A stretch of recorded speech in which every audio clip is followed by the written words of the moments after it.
নমস্কার, শ্রীমতী হেসেলে আপনাদের সবাইকে স্বাগত। আজকের রেসিপি ভেজ সবজি। ভেজ সবজি জন্যে আমি এখানে নিয়েছি 50 গ্রাম বিনস, একটা গাজর, একটা ছোট আলু, একটা ছোট সাইজের ক্যাপসিকাম, দুটো টমেটো কুচি, একটা পেঁয়াজ কুচি, 3-4 কোয়া রসুন কুচি। শিলে আমি 8-10টা গোটা কাজু আর 1 চামচ পোস্ত বেটে নিচ্ছি। ভালো করে মশলাটা বেটে নিয়েছি, ভালো করে পেস্ট করে নিয়েছি, দিয়ে আমি এখানে তুলে রেখে দিলাম। এবার এক এক করে গাজরগুলো ভেজে নিচ্ছি সাদা তেলে। খুব কড়া করে ভাজবো না, হালকা করে ভেজে নেওয়া হয়ে গেছে গাজরটা আমার এখানে। এইভাবেই আমি সব বিনসটাও ওইভাবেই ভাজবো। বিনস এমনিও নরম নরম রেখেই তুলে নেব, তাই হয়ে যাচ্ছে। বিনসটা আমার ভাজা, আলুটাও সেইভাবেই হালকাভাবে সব রকমই ওইভাবেই ভেজে নেব। তাই আলুটাও আমার ভাজা হয়ে গেছে। তাহলে আমার এই 3টে সবজি ভালো করে ভেজে তোলা হয়ে গেছে। এরপরে আমি কড়াইয়ের মধ্যে গোটা জিরে ফোড়ন দিয়ে দিচ্ছি, এক টুকরো মতন দারচিনি,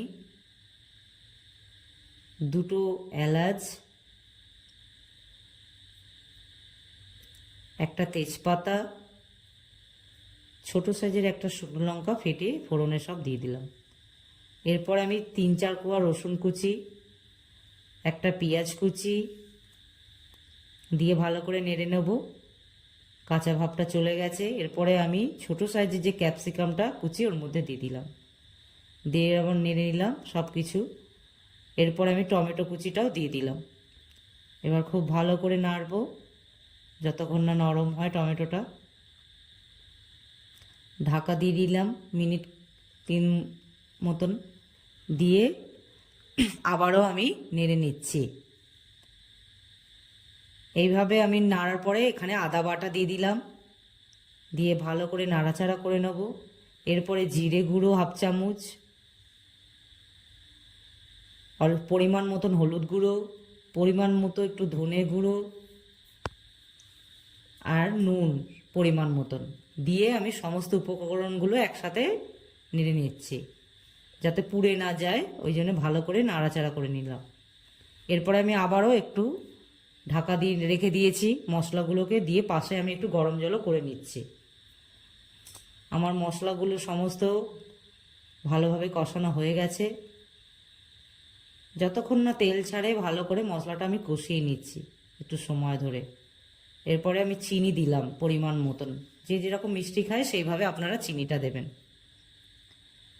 সমস্ত কিছু নাড়ার পরে শিলে বাটা আর মশলার জলটা আমি দিচ্ছি।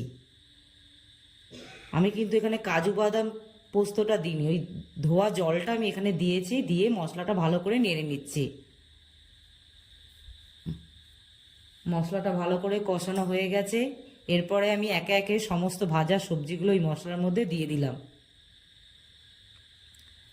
দিয়ে ভালো করে সমস্ত কিছু আমি এবার মিক্স করে নেব মশলাগুলোর মধ্যে। ভালো করে নেড়ে চেড়ে নিয়েছি, দিয়ে আমি আবারও ওই মশলা ধোয়া জলটা আবারও একটু দিয়ে পরিমাণ মতন ঢেলে দিলাম, দিয়ে আবার নেড়ে নিলাম। দিয়ে আমি এবার ঢাকা দিচ্ছি মিনিট ওই 2 মতন।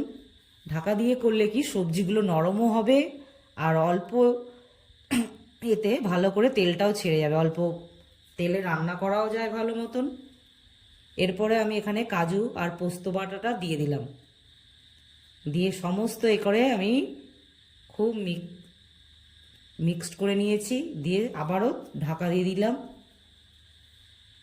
ব্যাস আমার এখানে মোটামুটি মশলাটা কষানো হয়ে গেছে সমস্ত আনাজের সাথে, দিয়ে পরিমাণ মতন ওই গরম জলটা আমি এখানে দিয়ে দিচ্ছি। দিয়ে আনাজগুলো সমস্ত যা গরম জলটা ছিল আমি এর মধ্যেই দিয়ে দিলাম, খুব অল্প পরিমাণ জল দিয়ে আমার সমস্ত কিছু রেডি। এরপরে আমি এবার দেখে নিচ্ছি আনাজগুলো আমার সিদ্ধ হয়ে গেছে। দিয়ে আমি এবার এখানে গরম মশলা ছড়িয়ে দিলাম, দিয়ে আবার কিছুক্ষণ আবার একটু নেড়ে নিয়েছি। নাড়ানোর পরে আবার পরিমাণ মতন একটু জল দিয়ে দিলাম আবারও। হয়ে গেছে, আবার একটু ঢাকা দিয়ে আমি নামিয়ে নেব।